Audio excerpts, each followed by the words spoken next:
So I used to watch anything comedy. If you're an uncle, came into my house, you're going to tell me a joke. I used to believe that one of the proofs of being an elderly man is that you have jokes. My favorite cousin, he had stories for days. I just used to love it. And sometimes I know you're lying, but it's just too sweet.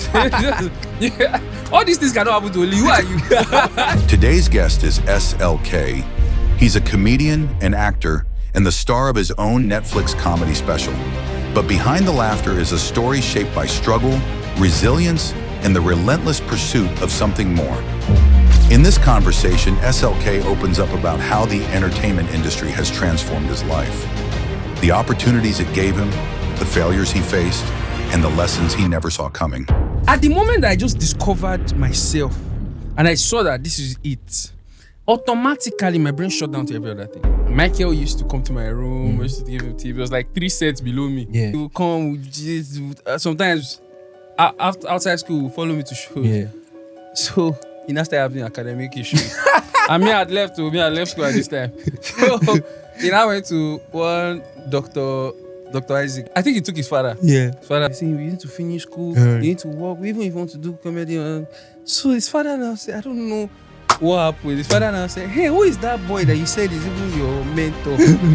He was hesitant. And I said, talk now. He now said, Salako. That's what Dr. Isaac slapped him. Slapped him. Emma Binu daddy. But boy, drop out, you know.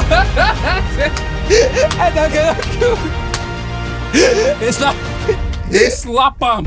You didn't a run of reason that made me go to Contentment University. Jesus. Yeah, I did attend my graduation. The lecturer vowed to mess me up, and he did. One course, 6 times. I said, okay. That's a curse.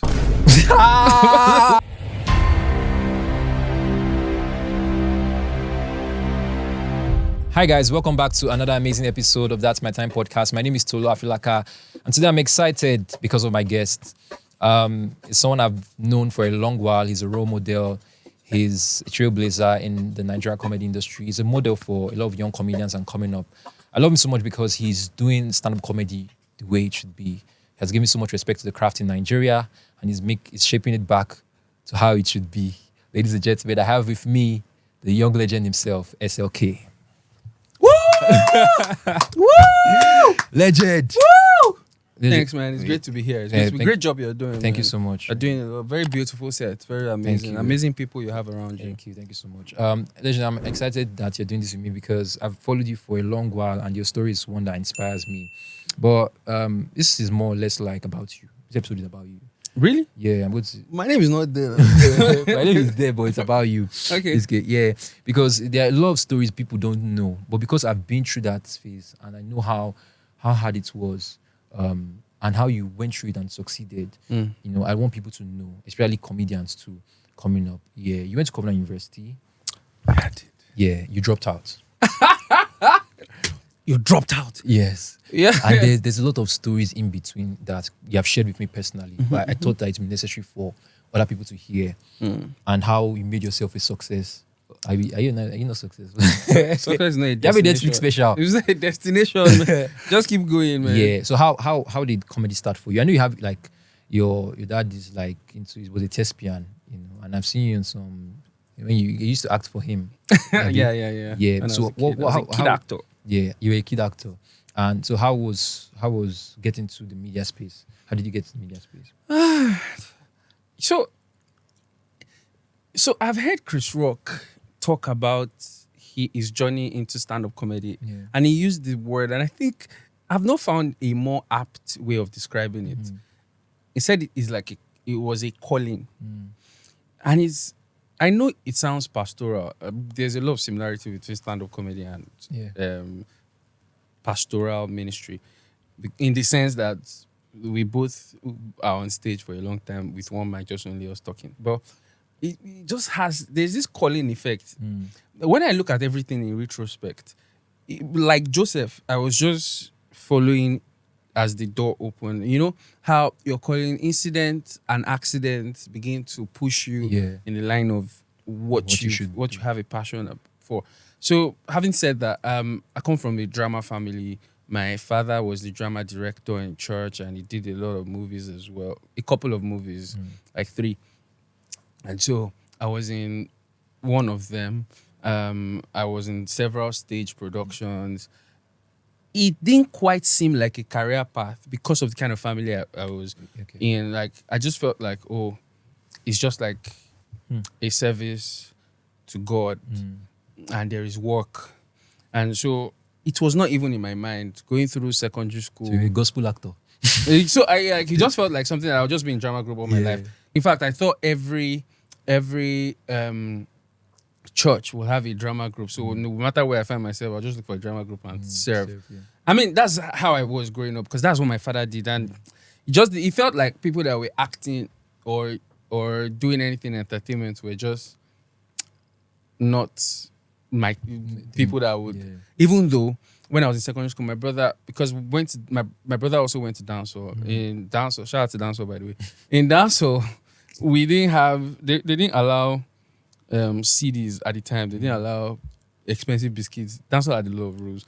And one of the things they didn't allow was CDs. They didn't allow expensive biscuits. Yeah. I'm sure. Trust me, I don't know whether they do now, but that time, because uniformity, they just did not want any form of oppression. I thought that was, now thinking about it makes sense. But anyways, I don't want to digress too much, but my brother will come home because his friend's father used to get a lot of all these Night of 1,000 Laughs CDs. And in fact, he used to come with Nollywood CDs. Then one of them was now Night of 1,000 Laughs, and that was where I watched, and I was like, I love this. I'd seen Ali Baba perform, I've seen something. So I used to watch anything comedy. If you're an uncle, you came into my house, you're going to tell me a joke. I used to believe that one of the proofs of being an elderly man is that you have jokes. Yes. I don't know why I thought of that. Exactly. You have experience. Like, you just tell me joke. Like, and you must tell laugh, me joke, and I will laugh, and I will ask and for you like that allowance. uncle. Yeah, I love that uncle. God, I love my favorite cousin. He had stories for days. I just used to love it. And sometimes I know you're lying, but he's just too sweet. Yeah. All these things cannot happen to Oli. Who are you? I are just 20. Who are you? What have you? Yeah, but I just used to love those stories. Yeah. And so I had that passion. In fact, when I was in secondary school, I used to write jokes. In fact, there are some jokes that I say now when I start my career that I wrote in. And guess what? I wasn't even thinking of doing stand-up. I promise you I'll just be myself. And then I'll write jokes. I had this book then I wrote, and some girls will take it home to read and bring it back. It's so funny. Like, yeah, I was never going to get girls anyway. So that helped. And then when I got into uni, of course, I was a very smart kid in secondary school. I aced my exams. So you were smart. You won't believe it. I know it's not obvious, but I was. I had the best IGCSE result in my secondary school. So even before I did WAEC, I wrote it in SS2. Even before I did WAEC in SS3, I already had my O-levels. So before my WAEC result came out, I already submitted my O-levels for admission in Covenant. Anyway, so when I got into Covenant, my father, I remember when we were doing the interview for Covenant, there was this form that asked us, what do you enjoy doing? I can never forget this day. And I know my father can't remember. I just wrote, I like making people laugh. I promise you, that's why, again, don't forget, comedy was not even in my plan. I wasn't thinking about doing it professionally. This is just me expressing myself genuinely. I said, I love making people laugh. My father said, That's category. Right? I like reading or something. I'm sure I have cancelled it. And I wrote, where do you see? Is this Kenny? I remember vividly. Anyways, so got into school. First year in school, I just wanted to observe. So I didn't join any drama group. I didn't join anything. Instead, I was writing exams. I was writing SATs. I was learning Java. I was just being a geek. For first 3 years in Covenant? No, first year. First year, okay. So, but some of the people that knew me in secondary school, don't forget, secondary school, I went for drama competitions. I was like drama king, even though I was doing well academically. So people that knew me in secondary school, I joined drama group now, especially when they act during services and all of that stuff. And like, you can do this. I say, I'm still observing now. So year 2, I joined drama group, and that's where everything changed. Because again, it was a mixture of getting older, getting more conscious of myself, who I am. Calling, and then finding a home in the Covent University theatre group, I just used to love the rehearsals. This was the first time I was away from my parents. My father was not directing me, but and I was really doing a lot more. Yeah. Should I still summarize it, or do you still want me to Keep continue? going. Okay. Because there's a lot. There's a Of lot course, things I to know. say. I remember one time that things changed for me. I can remember almost the tipping point in my life was SWEP. Engineering students. 200 level. Around 200 level. Yeah. Just before you enter 200 level, I think. After 200. semester. Yeah, after first semester. So, we were going to have Tuesday. They wanted it that, you will still have all the services we had during normal school. Yeah. And Pastor Intia, the chaplain, held a meeting with some of the ESCOs of service units, and I was an ESCO at the time. And they were like, we want drama group to present drama in every single service that we're going to have throughout this SWEP. Is it possible? I said no. My director said yes. He now told me that in chaplaincy they don't used to say no. That in winners they don't say no. I said what? How can you have drama every single? But guess what? We did it, and we're coming up with Throughout drama the semester. throughout the SWEP. Okay. We're coming up with drama every single. And I noticed that I loved this. First of all, I now discovered that I could create because I was one of the major creators of the dramas we're presenting. I love the fact that I could create. I love this entertainment space. And what sealed it was in year 3, Easter. We're not allowed to go home. That was the famous. There was a lot of brouhaha in school at the time, and it was week of spiritual emphasis. Yeah. And that throughout that Easter, we're having morning, afternoon, evening time in church. And guess what? We're presenting dramas At every session. 2 out of the 3. Like 2 out of the 3. And at night, we're recording a theater play. Like, that period was what was responsible for me dropping out. because I'm serious. You see that concentration of rehearsals, coming up with script, I was having the time of my life. I was like, what? Again, I was tired because even after we present in the evening, we'll now come back in the night. Like we do if you got approval to use the chapel. We did one Ideja stuff. Like, it was, and somehow every time I'm on stage, people laugh. Like, and so, which was a perfect segue for me to, because I've been writing my script. Yeah. I've been writing my jokes, sorry. And so, and I'd been seeing Ima, oh my God. While all this was going on, Ima, oh my God was on stage killing it. And I was like, I love this. And don't forget, I'd watched Night of 1,000 Laughs. I'd loved jokes. And so I'd been writing a bit. And I wrote one joke then. Again, comedy was not in my purview. Omolara. Yeah. I remember you still 2008. Yeah, I wrote it in 2008. I remember I wrote it and it just felt like, one of those things. And so I told Mojibade Show, shout out to Mojibade Show. Mojibade Show was friends with. Was she in your set? She was very close to one of Ima's closest friends. Okay. So inadvertently, she was Ima's close friend as well. And so when she saw Omolara, again, I used to have this book. Not the same book from secondary school, but obviously I have a history with books. I just write things. And so she saw the Omolara, I read it out for her. And she was really laughing and she thought it was genius. She said, you need to meet Ima, you need to meet Ima. And so she introduced me to Ima. And as I met Ima, and Ima, it's okay. She used to call me Salako. Yeah, she still calls me Salako. Do Omolara for Ima, do Omolara for Ima. And Ima, don't forget, Ima was like the god in school. He was like the biggest things in sliced bread. Like after Papa, I heard Papa used to watch Ima, perform. And crack up. Papa almost fall off his seat. Do you get? So it was as if that was not enough. And I had to, women have power. Like, she's my mate, but Ima, wait. Salako, read this thing for Ima. I just started. I said, Ima was cracking up. You can't do stand up, man. So, and I said, okay, I'll call you up in the next variety night. Variety night, it's not like now. Variety night, used to be the whole school. And we used to perform straight to the whole Everybody Everybody was in the there. school. Wow. It was compulsory. Everybody was to be in 100 and 200 level. in chapel, bro. So when it was like few days to the variety night, I went to meet him. No, I don't want to. No, I say you know fit do am. Like say I know fit do am. I know fit because fear. And then I told him, then he said, why now? I tried some of the jokes with him. I said, no, I don't. Baba, variety night came. Imagine, I said, there's somebody I really want to call up. He's so good. Guy, in front of me. My heart was here. Your mouth. Next thing, just mention another person's name. So that guy now came off stage. Guy flopped there. Flopped. People were booing. People booed him off stage. In my mind, I was like, thank you, Jesus. You know his name.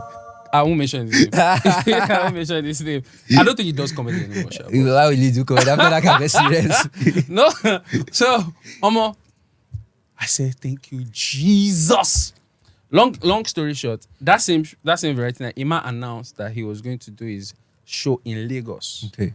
His first show, that December, during the break. That if you're in Lagos, come for a show at Ogba. I told him I'll go for that one. And that was where I did my first stand-up comedy. And yeah. Well, when did you now bring it to Covenant University? So after I'd done that, that was December. And I absolutely killed it. Interesting story. My first joke bombed. My first joke did not work. But I said the second, third, then power went off. Yeah, I remember. And I did my Yeah. You put that post on Instagram where you wore blue shirt. blue. And then, so it was a great one. I was like, I'd rehearsed, I had planned, and I was so happy. So school resumed January. Then we're supposed to have the first variety night after resumption in February. And so I had met Deeone, and we now went to Campus Live. Yeah. I told them, Campus Live, I was president of Campus Live too. oh, you were? I was there. Are you serious? Ebuka was president of Campus Live. Are you serious? Yeah. We went to the Campus Live people, and they said, we told them that, we would like to do what's it called, variety night. Okay. And that's how we started doing in Covenant. And then- Like my first performance in Covenant, obviously, they called 3 of us and gave us 5 minutes. Not Deeone was not there. No. It was 2 guys Okay. and me. So Slasher, you know Slasher? I know Slasher. Slasher called us up. Yeah. Slasher was in Campus Live then. Slasher called us up. Shout out to Slasher. Shout out to Slasher. But it was like, these 3 guys are going to crack you up for the next 5 minutes. And SLK. So as I was about to go up and follow them, Deeone just pulled me back. Say no, no go. Say, why they follow them? You know them. I say, I don't know them. They called 3 of us. Deeone's characters music. So he now went off stage. Those ones that went off stage. Yes. So Slasher came back. Why you not there? You have only 2 minutes more. Guy, peeped. Those guys were bombing. They were bombing. Like people were. And guess what? The humor, is different when you're talking and you're floppy. This one, they were hitting the ground. And they flog him. He flog him. People were just looking at this. And they don't kill you. I'm not joking. No. So I now climbed. So when Slasher was like, "What do you mean?" No. I just climbed the stage after them. As I climbed the stage, people started clapping because don't forget I've been doing drama. Yeah, drama. Yeah. And so I just said a round of applause for them, please. Everybody They clap. clap for them. Then I went and did my thing. Scatter the chapel. So I can imagine what would have happened if I had gone with them. You probably wouldn't have been I stand up probably right now. will be. Yeah. So An engineer. do this something. I'll good be for an you. engineer. Okay. I'll be an engineer. Yeah, but for me, I think that comedy university is producing a lot of comedians actually because I'm serious because you didn't one of the reasons that made me go to comedy university. Jesus. Because I was trying to look at the success rate. Okay, what are the steps that these people are taking to become who they are? I've seen a BA, I had seen D1, I had seen you, I had seen your mom, my God. And you guys were doing the kind of comedy I was doing. We were speaking English, and I saw that you guys went to comedy university. And when I checked again, what did you guys study? I saw that you guys studied engineering. You know what's engineering? Yes. Jesus. Yes, I dropped out. It was when I got here, and I knew that I heard you dropped out. I said, do you know, I almost didn't graduate. Yeah, I'm sure you don't even know this story. I almost didn't graduate. It was remaining small. I was like, I envy you. I said, this SLK I was following no more.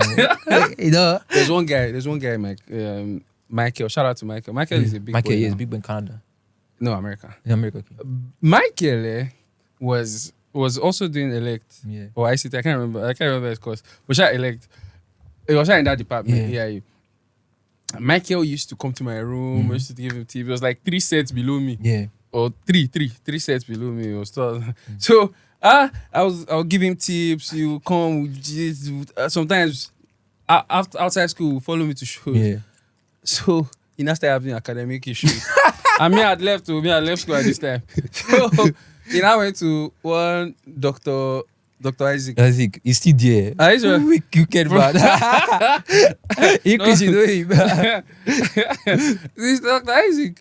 I think he took his father. Yeah. His father that it's Dr. Isaac. He said, you need to finish school. You need to work. Even if you want to do comedy. So his father now said, I don't know what happened. His father now said, hey, who is that boy that you said is even your mentor? He was hesitant.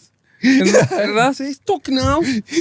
He now said, Salako. That's how Dr. Isaac slapped him.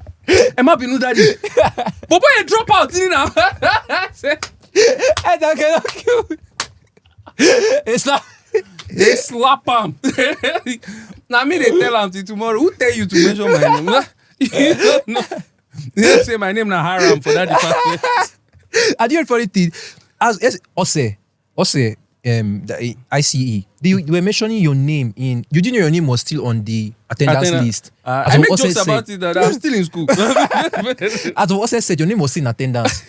And what was your set? Well, probably 07. They still write it there. They're still expecting you, bro. So, but it was such a way that after Ima, he had you. There was one guy. There was Deeone. There was Owo. Then there was ABA. Then we had Ebuka Mike, and I said I must follow this path. So I went to meet Ebuka Mike. Ebuka Mike was telling me, "Oh, this place is not a place you just come and see us be comedian. There are a lot of people that have failed in this place." But I started doing it, and then I started picking. And I started becoming a star. People were coming. If I come on stage, people be screaming. There was all of that.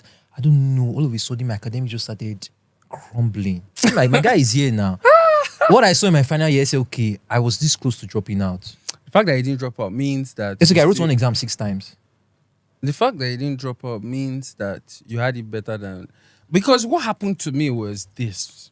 It's a little bit inexplicable. Like, I don't know how to explain it. I hope that's the right word. But it is... I could not explain it because... And I think one thing about me is I'm very unidimensional. Yeah. And so once it clicked that this is what I want to do in my life. That's why I said that. That's why I mentioned that point. That you see that moment, it was very instrumental to me dropping out because at the moment that I just discovered myself and I saw that this is it, automatically my brain shut down to every other thing. It wasn't like I wasn't even having time to read. I would stare at my notes. And you'll be seeing joke. I promise you. And I'm not even making this up. I have classmates. I have mates that will tell you. During exam. It's okay. Your was so. They share exam like this. Yeah? Have you ever done an exam and you just... and I will just sleep. And you just hear, if you are finished, submit. I've not written anything. There was a time, sometimes I would just be writing jokes on the question paper. Jokes? Not on the answer sheet. On the question paper. Because I don't know. I don't know what I'm writing. I don't know anything. So I might as well just... There was one time, I left obviously I submitted, I left my question paper, I went to the hostel. I got to my hostel first because I was the first to finish. I was the first to finish. Obviously, I didn't write anything. So I left. My mates, when they got into the hostel to me, they were laughing hard. You know why? Yeah. Because the invigilator got to my desk and saw my question paper. Yes. And saw jokes. I was reading out the jokes I was writing, and they were laughing. I can't even remember what the joke was now. But that's how bad and I blocked. And this thing, what I'm saying now, is in retrospect that it sounds funny, but going through that phase, I went through it. I was now depressed. I was as well. Not because Not just because I could not finish school, but because of the effect he had on my parents. Because that's what I wanted to ask you. Like, how did your parents take it? It was bad. It was very bad. For you to say, for me to have finished, I had it different. I didn't have it different. I wanted to drop out too. Because you were still my encouraging factor. Like, Chibi has Netflix special. I can also drop out too. And then I'll get Netflix special. So doing well. But my mom was almost crying every day. My mom was crying every day. So the truth is, I love my parents so much. Yeah. I love them so much. I really wanted to finish. In fact, that's why I came back for an extra year. I actually did come back for an extra year. You still came back? But I could not. I just could not. And it was so clear that I wasn't going to finish. And that's when we now finally settled that I was going to drop out. But it wasn't a pleasant thing. My father had to come with my brother. My brother had just come back from Jan at the time. And so one of his first assignments was to come and sign my withdrawal, my letter of withdrawal. And it was sad because it was gloomy. It was gloomy. I really wanted to get something because I know that they wanted it. But I couldn't. I just kept on failing. It was going down. In fact, there was a time, out of desperation, during my answer sheet, I started begging. I wrote, sir, please. I promise you I won't disgrace this school. I just need a D. I swear I won't. I promise you. I swear to God I will not. I was right. I'm not joking. No. This is not a lie. I swear to God I will not use this degree. So I won't disgrace this school. I just want a D. I just want my parents to be happy. Do you know that? Those lecturers. Guys are wicked. They are wicked. I'm do you telling know that guy wanted to report me? He said, I will report you. That's bribery. That's correct. For D. For D. I begged. I wrote it for 4, and I failed the 4 of them. This boy is not serious. There was a time, we were doing one course. I think something. One of the lecturers, Dr. Agbetui, he just said, "Salako, sit down." So, Pa James, you know this guy, Pa James, one of senior induction motors or something. I can't remember, electric motors. That's what it was. Pa James was sitting at the corner. Yeah. So once he said, "Salako, sit down," he just turned back. Tani Salako. Salako, where is Salako? Where is he? And in that point, pointed at me, "You are Salako. You are Salako. Why are you wasting your parents' money?"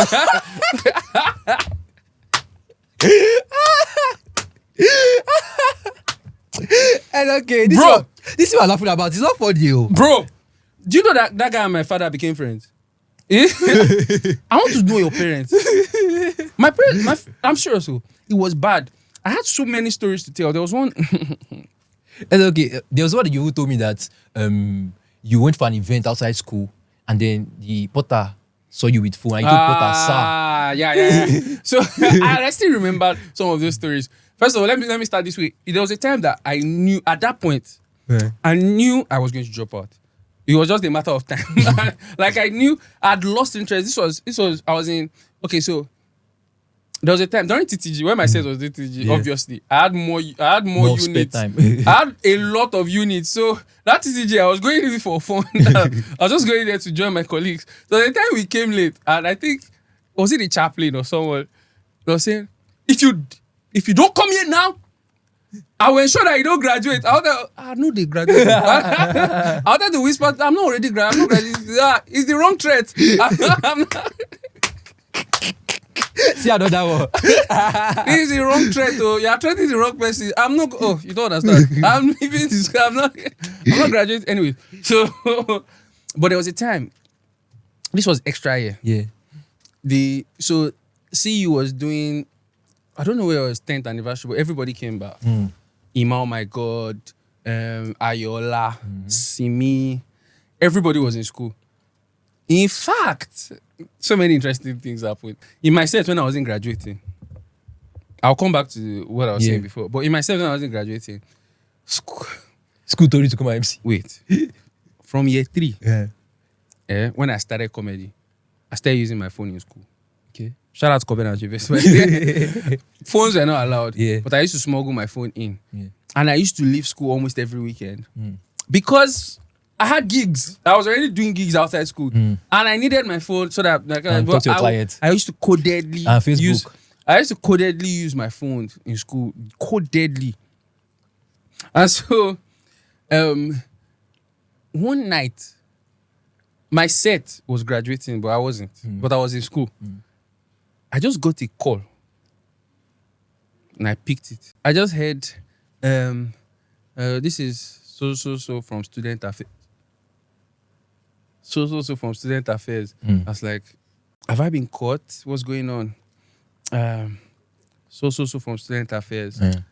We would like to inquire, will you be available to perform for the graduation? The graduation, Thanksgiving.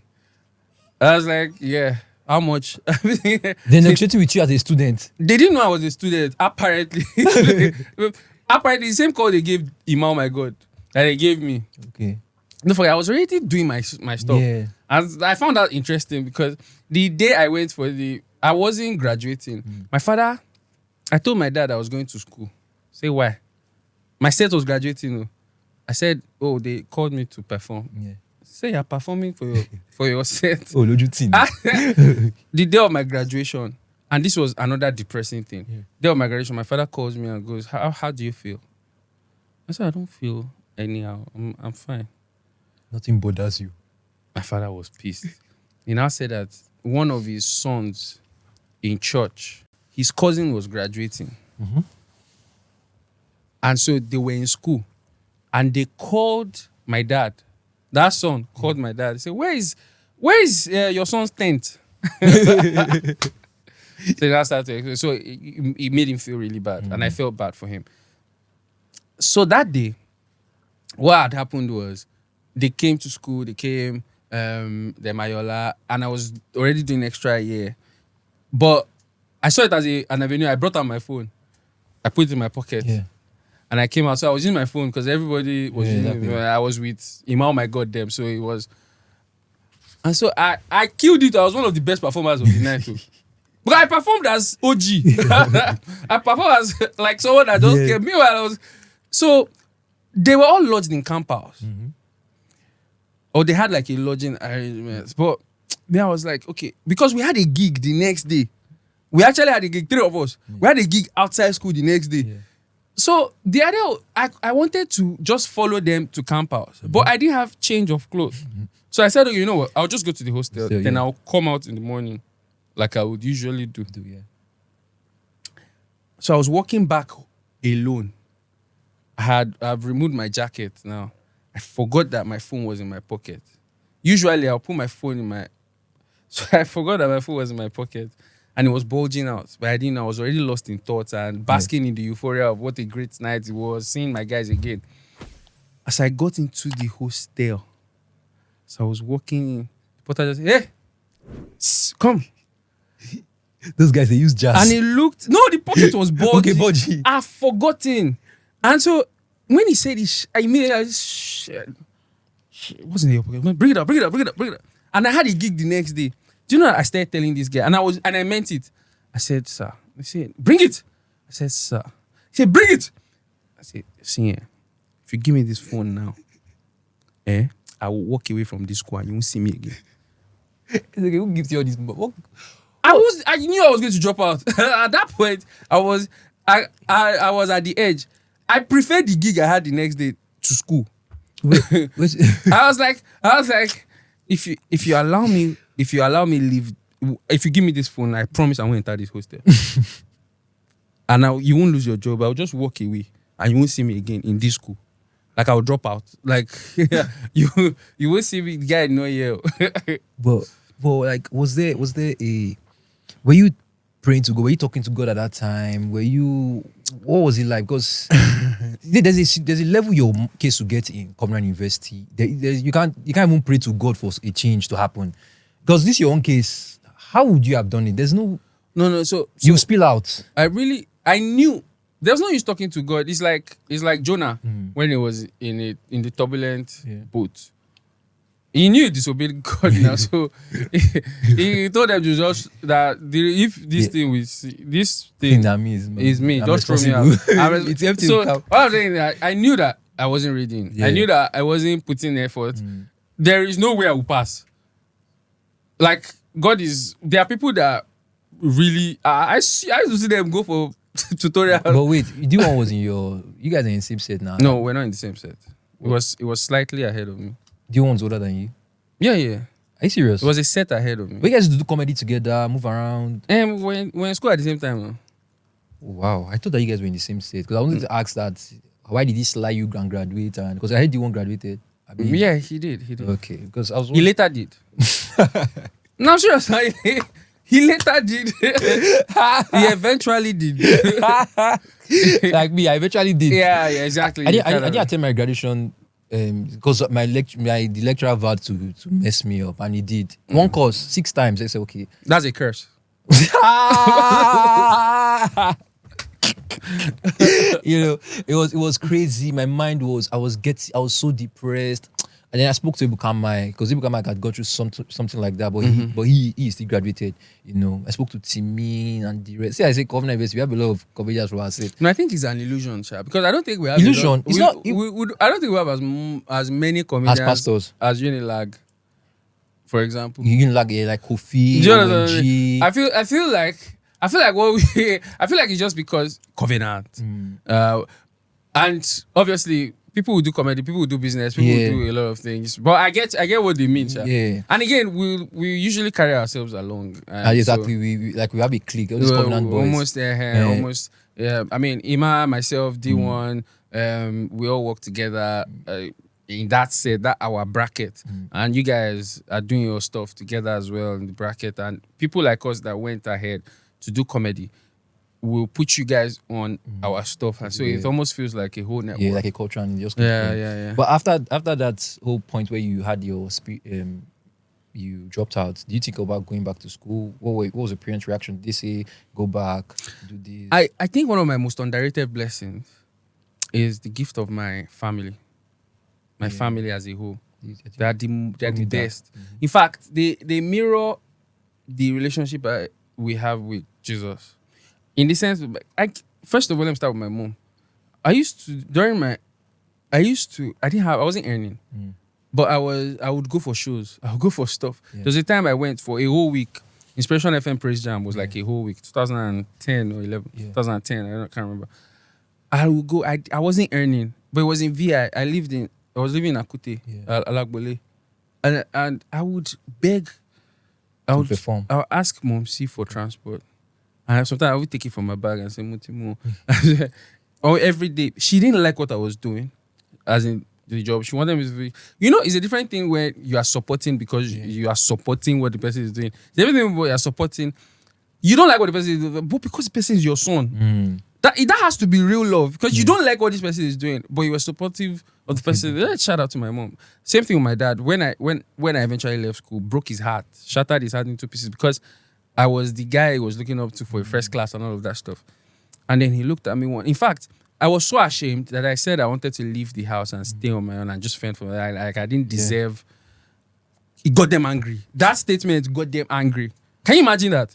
Like, I was feeling like, oh, I don't deserve to be here. Okay. And they got angry. We're sending you away. Can you come?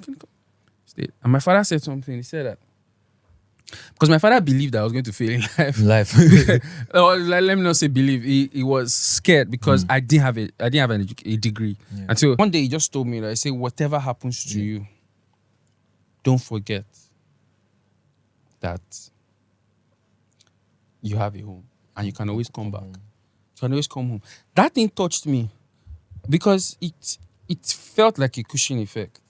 And so even though, like, I always remember that I can always go home. But guess what? I mean, God has been faithful. But in the end, I mean, it just felt good to know. And so, my parents were heartbroken. There was a time my mother took me to the head of our church. I grew up in an Orthodox church. So took us to the head of the church at the time. And she was telling him that, the man was telling me, you have to look for something honorable to do. Comedy is not an honorable profession. Yeah. Look at me now, I'm a pharmacist. It's okay. I think our story is very similar. Look at me, I'm a pharmacist. And I chose to be a minister. A minister, you have to look for something honorable. I looked to my right, my mom was crying away. And I think it was 2021, my mom, she was receiving an award in church, like a Lagos thing, and the bishop was there. So I went to represent my family with her. I took pictures with her and I was like, I'm leaving. And mom said, You won't greet Bishop. Come and greet Bishop. Nah, took me to the Bishop. Bishop Akinde? I think it was the one after Akinde. Olu Johnson? I can't remember his name. But it was Bishop. Yeah. Because he was Episcopal, he was he's purple popular. and all of that. And so it was like, Bishop, my son is a comedian. I just remembered the honor, he's honorable now. And so but yeah, so in the end, one thing I noticed is that no matter, and this has helped me looking at things in retrospect, that whatever our parents were doing, it's possible that people, even if you believe that they were wrong, people can be sincerely wrong. You might think they were wrong, but they were being sincere. They wanted the best for you, and they want the best for you, and they still is out of love. It's never out of it. Another thing is, parents also want to see your resolve. Yes. To situation. They want to know that you know what you're doing. They want to be sure. That's why you can be 30, Yeah. and your parents are still telling you what to do. Yeah. Because you're not because it doesn't really seem like, okay, if you say I want to do this, come on, do this, and you now do it, it means that you really did not want to do it. Yeah? They want to see how, okay, after a while, yeah, this guy seems to know what he's How you doing. respond to things, yes. He seems to know what he's doing. And sometimes that's just the difference. Yeah. He seems to know where he's going. And because nobody wants their child to just float In the yeah. and not knowing what they're doing. And like, yeah. People come like said that our parents have our best interest at heart, but just that most of the time they react to it in the wrong way. They don't know how to react or how to handle it. So they just want to put what they think is best for you. Again, you thinking they are wrong is still subjective because it's still early in life. We've not even proven them wrong yet. You True. think you've proven them. The Bible talks about... your Netflix special, is that how you just prove them wrong? Again, the Bible says there's a way that seemeth right unto a man, the end thereof is. It didn't say the middle. We're still in the beginning now. We've not gotten to the middle, so we don't even know whether we're right or wrong. Actually. But what I'm trying to say in the end is that whether you think they are wrong or they are right, just know that they are sincere. They're your parents. And so it really hurts me because I really wish I could do it for them. But in the end, I see it. I see the love. I feel the love, even till now, till yesterday night. Because my parents keep asking me, okay, what? Even though my father, because of me, started getting interested in comedy and trying to know. Sometimes he would tell me, oh, Alibaba is on channels now. Go and watch it. He said, do you understand what I'm saying? And as little as those things, like, it means a lot. Yeah. It means that they actually genuinely love me because left to them, I should be an engineer. I should be working in an office. I should be going through the normal trajectory of life. All right. That's an amazing one. This was intro. We don't spread up to almost 40 minutes. It's okay. I swear. And you forgot me since now. I don't think the story is interesting. Now what I said to them, I okay. summarize them now. Let's delve into one another amazing conversation I always have with you. That word delve. Okay, continue. Correct me. No, I know you don't start. No. There was an issue with it. That's why. Okay. All right. So, the Nigerian comedy industry. That's okay. When I was young and I was watching the comedy industry, it was amazing. I loved it. I didn't know what was going on to them at that time, but it was good. You know, 1,000 laugh. You said you watched, the hall was full, jam-packed. There was no regular table. There was no any spray me money. It was just... It's always been regular. It was just church-like setting. Face front. You understand? 1,000 Amuson Center, all of that. And pure jokes, you know. There was a time they did Worry Game Woman for Worry. There was time they did Ring Road. There was time they did Saple. There was time they did Army Slap Me. Why? There was time they did... There was a train and everything was going so high. But they started... I don't know whether... there was a decline. A decline started coming in the industry. And then what we grew up watching and wanted to do, we didn't get it, or we're not getting it. Do you understand? Now it's hard to break through in comedy like it was then. Yeah. It's okay. We have guys that are good in our set now. These guys should be superstars, but you can see them up today and then down tomorrow. Like, what exactly is going on? What happened? Because you of course you have studied it, you've watched it, and I've seen you. But you're doing what I feel like is actually, standing out as a light. So, because many of them, I've spoken to them and they've said things like, SLK is once in a lifetime, that Netflix will not come again. And I was telling you when I said Netflix can come again for many of us if we just know what we are doing and we do it right. Yeah, so like, what do you think happened to our industry? Thank you very much. I get this responsibility. Let me see how I can navigate this. Okay, so it's very simple. From where I stand. Yes. Well, I feel like I'll take it from two angles. We were doing comedy. Comedy was, people were coming out to watch comedy. Don't forget that. We lived in an era where there might be some contribution. I want to start by playing the devil's advocate and giving some other contributing factors that I feel like might have contributed also, so that it doesn't look like I'm only stating my point. And you don't have, there are also points that other people can make to say, but this happened. So what they can say is, and it's also true, growing up, I don't know whether you lived in that time. When I was growing up, there were only like, I mean, I'm younger than a lot of other people. There were only like 3 or 4 channels on TV. If you make it to TV, you've blown. Because everybody in the whole country is watching the same thing. Yes. We're watching Super Story on Thursday night. Yes. Like, roads are empty, bro. When Diogo Paloma is showing on AIT, the whole Nigeria is watching it at the same time. Yes. Because that's the only option. We didn't have much. Even Who Wants to Be a Millionaire, all those shows, people were watching it. I mean, guess what? This was even, our own time was even a large, good improvement because we had plenty of options. There was a time it was just NTA, bro. It was just NTA. You're on NTA, they know you, like, there's nobody on earth that was not, if you're on NTA.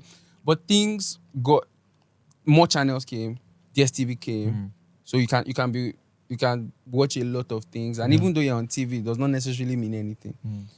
Also, then phones came, phones became smarter. So we had Instagram, we now started having YouTube. People were now, so some people don't even watch TV anymore, and they are fine, and they're enjoying their life. They watch so many options. So yeah, we can say that happened. So if we talk about comedy, there were little or not many things that were happening at the time that would take that would distract people. So people will come. Do you understand? People will come attend these shows. They didn't have phones per se, or the phones were not smart. So people were not on their phone. You're either receiving a phone call or you're texting, or watching the show. You understand what I'm saying? And so but this is me now saying that at a point in 2008, 9, we started doing events and not shows. Inadvertently. That's deep. Events, not shows. Events, not shows. Parties, not shows. So we thought we were being innovative, but we're actually killing the art. Yeah, the culture. So here's the thing. We now started shifting to glamour and festivity. Yeah, red carpet. So that's when we started embracing red carpet. Meanwhile, red carpet is not for shows. Red carpet is for dress-themed events. Yes. We started switching to tables.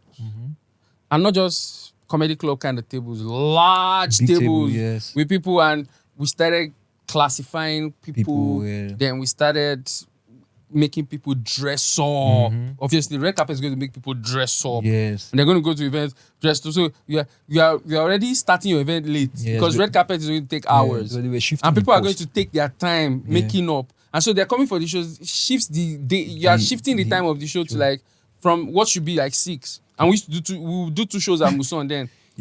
6 to 8, 8 to 10. 8 to 10 or something like that. Now, show will not start until like 10:30. Even now it's worse, but it's worse now. And so we're shifting that. Guess what? We're focusing on every other thing apart from the art. And if you don't give the art attention, it's going to die. And so that, I would say, led to the death, quote unquote, of stand-up in itself, which was helped by another thing that made stand-up huge back then was that we were creating content out of it. Night of 1,000 Laughs was in CDs. You see people in front of barber shops watching these things. I have those CDs. I have those tapes. CDs. I told you I watched those CDs too. Do you understand? We had a lot of content. But guess what? When we moved to the digital space, we did not move with it. So what we did was we were we either had like poorly produced stuff on YouTube yes. from the CD days, some things that were not really. And again, put this with the fact that we're not focusing on our art again, because people are like, people don't write jokes like that. You see a comedian doing the same jokes for years, and so he's thinking, if I drop this joke now, what will I say in my next show? Everybody is saying, do you understand? And so eventually, we were not seeing stand-up for a long time, especially the generation that came. We're not seeing stand-up. We're not seeing stand-up comedians. What we're now seeing, however, were skit makers, content. Yes. And so there's a generation that what they know as comedy, the genre of comedy they know is skit. Meanwhile, it had not always been like that. And I would say we didn't catch up with the digital trend of putting our stuff in the digital space. Yeah. TGIF, Thank God I'm Funny, in 2018 was like the first real stand-up special from Nigeria. Comedy special in the digital era. Yeah. I mean, shout out to Basketball Uncensored and all of that stuff. They were in CDs. But in the digital space, we did that. And it wasn't supposed to be. Because we should have been doing, and obviously it's because we're not paying attention to the art. Exactly. But guess what? We're bringing it back. Gradually, people are now getting more conscious of the fact that, there are specials now. A lot of you guys are doing great stuff. Yeah. A lot of you guys, one thing I'm happy about with your set is that in your set that was not in mine or one's preceding is how you desensitize joke writing. Or demystified rather. Yes. Because joke writing, once you have a joke, that time is like, joke. So we used to think of jokes in silos. We used to think, okay, I get this joke. I can use this joke for all my career. Yes. I get another joke. I celebrate it. And so you don't but now you guys write jokes. We create, you know that your life experience. And so at my comedy club now, John Rock at JJC, you see comedians coming every week with new sets. Exactly. Or they're still working on the older ones. Yes. And they keep writing, whether it's funny or not. But at least you have that sense. Most times, and they're really doing good stuff. And that's why we can do specials now. And so I feel there's a resurgence. I was saying it somewhere. I said we're in a renaissance, a rebirth. And it's going to really, I'm optimistic about the future. It's funny enough, funny enough, because I remember I had a conversation with you in your parlor. I was telling you about there's this comedian I know that's very funny. I don't want to mention his name. And then I saw him at the club, and he was not in the best states. And those were one of my fears. I'm like, if I go into comedy, this is how I'm going to also be at the end of the day. Blah blah blah blah. That means there's so much more beyond being funny. And then while in the quest of being successful, I don't also want to kill the art. You understand? Because I hear that if you want to make money, you have to sell this table, sell this one, make sure your money is there, this and that. So it's funny enough. And what do you think? How do you think comedians can survive? The days where they're not making money. So the truth is, obviously, I would not advise, especially with the state of comedy, stand-up comedy now. You would definitely need to do other stuff. You probably need to act, be a podcast, host events. And they do 9 to 5. Which really helped me too. I mean, I didn't do 9 to 5. Obviously, I don't have a degree. But that's not why I didn't want to. But I'm just saying that, I hosted events. I love hosting events, but it's not in my top 3 things to do. I love stand-up, acting, production, writing. I love hosting events because I get to speak, especially the ones where I get to tell jokes. So in the end, obviously, stand-up comedy. In fact, there are not many. I don't think there's any stand-up comedian in the world that does only stand-up. And it's not even because of money. It's just because there are so many expressions of the art. I would describe it as the most difficult art form. Although I don't think it's the most stressful. It's the most difficult, technically. That's what I mean.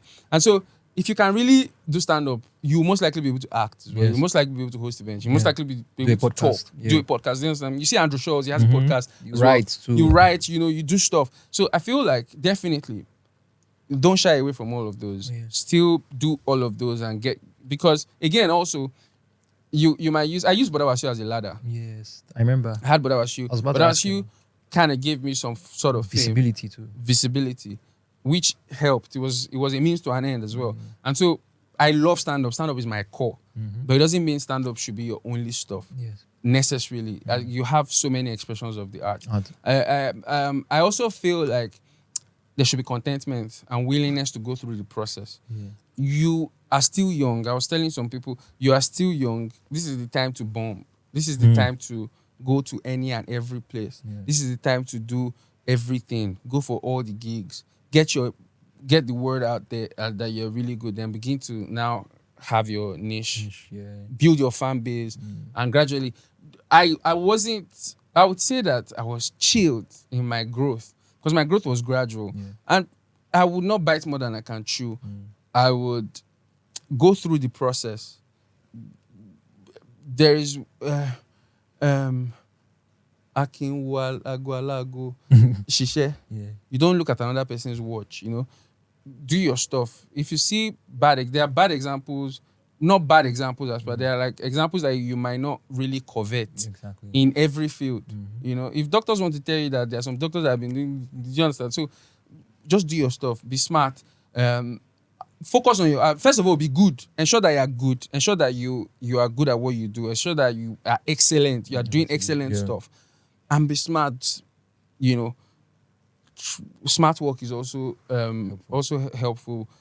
Putting yourself in the right positions and places and gradually grow your fan base. Get to a place where you can get your fan base. Building community physically is still very important. In fact, it's still very important because social media can be very deceptive. You can have 1,000 followers, but your physical community is an army. True. Yeah. Very true. Before the podcast ends, let's talk about one of my best specials from you. People haven't seen it. I don't know if this podcast will be out after or before it, because I know it's coming out April the 20th. 18th. Okay. It's called the Just In Case Child. And I love it so much because it's a mixture of emotions, laughter, reflection, you know, and a lot of emotion came into it. Firstly, I don't know whether you're going to get backlash because it's very sensitive. Yeah. But like, what really moved you to actually create a special out of that story? There's nothing I do for money. Are you sure? That has to be said. Like, nothing artistic. Let me put it that way. There's nothing within the art that I do solely for money. I don't do stuff in my art, all my specials, all my productions. They are passion projects. I get inspired to do them. Every single one of them. There's an inspiration I just do, then I sell. So I don't think of money first. And I don't think of what the audience likes. It's like, when I did this, an event happened in my life that hurt me so much. And going through it was difficult. But as a comedic mind, my mind just copes with everything with humor. Okay. Because it was just me and one other person that was there while the incident was happening, I didn't have any other person to share it with. And so I just felt the need and the push to artistically convey that message. It felt like something it felt like something that I was pushed to do. And things started aligning. I called my team. I told them this is what I wanted to do. My family, my brother was with me on this as well. And it actually felt therapeutic when I was doing it. Such that by the time I saw the other person that experienced it with me too, the person did not even know I did this. He didn't know I had recorded it. And he was telling me that he used to think about the event that happened that day. And he doesn't have anybody to talk to about it. And so seeing me now, he's so happy because we can now go through all these things together. And I said, that's what happened to me too. That's why I actually did this. Do you understand? So it was something, it was personal for me as well. It was on a personal state. And I'm an artistic person. I'm artistically free. Like, I didn't even know, at the time I was doing it, I didn't know what to call it. I still don't know what to call it, whether it's a comedy special, a theatrical performance, a monologue, a musical. Oh. Do you understand? But it just felt like this is what I should do, this is what I should do, this is what I should do, this is what I should do, this is what I should do. And we did it. And it won the Toronto International Nollywood Film Festival Awards. And now we're putting it on YouTube. Good Friday. Yeah, it's... I'm not going to spoil it for you guys. You guys have to watch it on YouTube, on SLK's YouTube channel. But my favorite character in that special, because I've seen it in his house, was his dad. Your dad was the funniest character. Of course, it's based on true events. Yes. And the way we started is that this is based on true events. However, some scenes or some events have been exaggerated or faked. Like fiction, some things have been edited and this thing for comedic and purposes. For comedic and dramatic purposes. Yeah, so I mean, that was funny. Everybody is going to be very funny. It depends on who is telling the story. We exaggerated some things, but yeah, my father. All right, guys. Okay, so that's okay. Thank you so much for coming. All right, but I want you to give me your top 5 comedians. Don't do that now. Top 5. Okay, so I think we should leave out. I've not heard you say it before. Let's leave out the OGs. Okay. Let's do the young. Don't do young guys. No, let's do the younger guys. In Nigeria. The OGs. Yeah, shout out to Alibaba, shout out to Basketball. We need to create awareness for them. Yeah, shout out to AY, shout out to Bovy, shout out to Omo Baba #1. Yeah. Those are OGs for life. I think it will just be somehow for us to just. I think we should. If I'm going to give my top 5 younger acts. Yeah.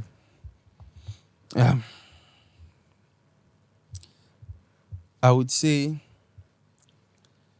I mean, like I said, your set, you guys kill me. You guys, to me, fantastic creative bunch. Yeah.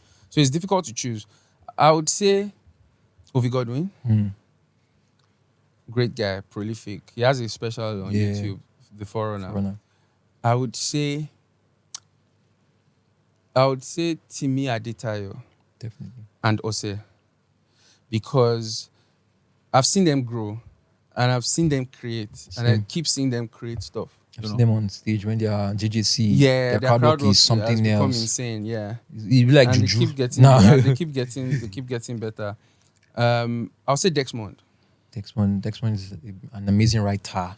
Yeah, his perspective is always he's always bringing something new and great. I would say Emechidera. I knew him. I didn't know it was Eta. And there are a lot too. I know their names are missing, but I'll say Eme. I'll say Eme because again, he's a fantastic writer. He's creative.